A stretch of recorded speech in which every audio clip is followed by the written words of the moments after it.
সভাপতি জনাব আবুল কালাম মাঝি আজকে সভায় প্রধান অতিথি হিসেবে উপস্থিত আছেন সাবেক মুলাদী উপজেলা চেয়ারম্যান সাবেক মুলাদী উপজেলা বিএনপির সম্মানিত সভাপতি জনাব আলহাজ আব্দুল সত্তার খান সাহেব।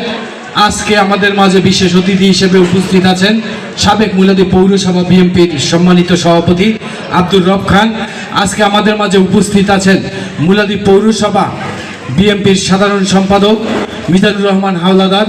আজকে আমাদের মাঝে উপস্থিত আছেন মুলাদী উপজেলা যুবদলের সম্মানিত সাধারণ সম্পাদক আরিফুর রহমান টিটু সহ বাংলাদেশ জাতীয়তাবাদী যুবদল, ছাত্রদল, মূলদল সহ অঙ্গ সংগঠনের নেতৃবৃন্দ সকলকে জানাচ্ছি আমি আমার প্রাণপ্রিয় সংগঠন জাতীয়তাবাদী যুবদল বরিশাল উত্তর জেলার পক্ষ থেকে রক্তিম লাল গোলাপের শুভেচ্ছা অভিনন্দন।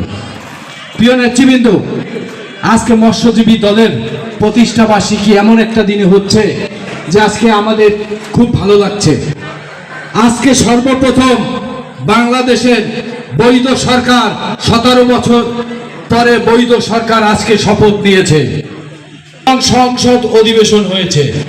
আজকের এই দিনটিতে আমার নেতা জনাব তারেক রহমানের সভাপতিত্বে সর্বপ্রথম সংসদ অধিবেশন খুব সুন্দরভাবে সুশৃঙ্খলভাবে হয়েছে। আজকে একই দিনে আজকে মৎস্যজীবী দলের প্রতিষ্ঠা বার্ষিকী আমরা উদযাপন করতে পেরেছি। যারা আয়োজন করেছেন সকলকে ধন্যবাদ জানাচ্ছি।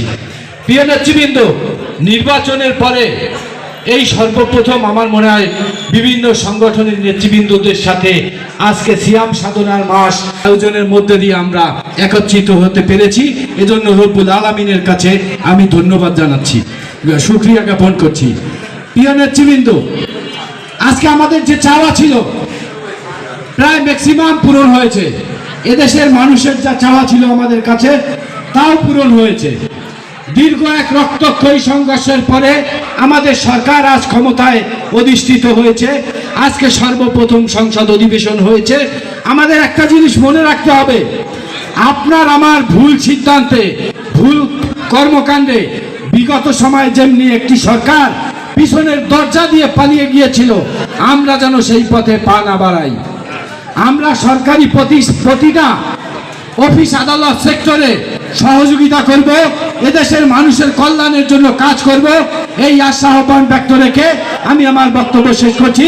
বাংলাদেশ জিন্দাবাদ, বাংলাদেশ জাতীয়তাবাদী যুবদল জিন্দাবাদ। ধন্যবাদ সবাইকে।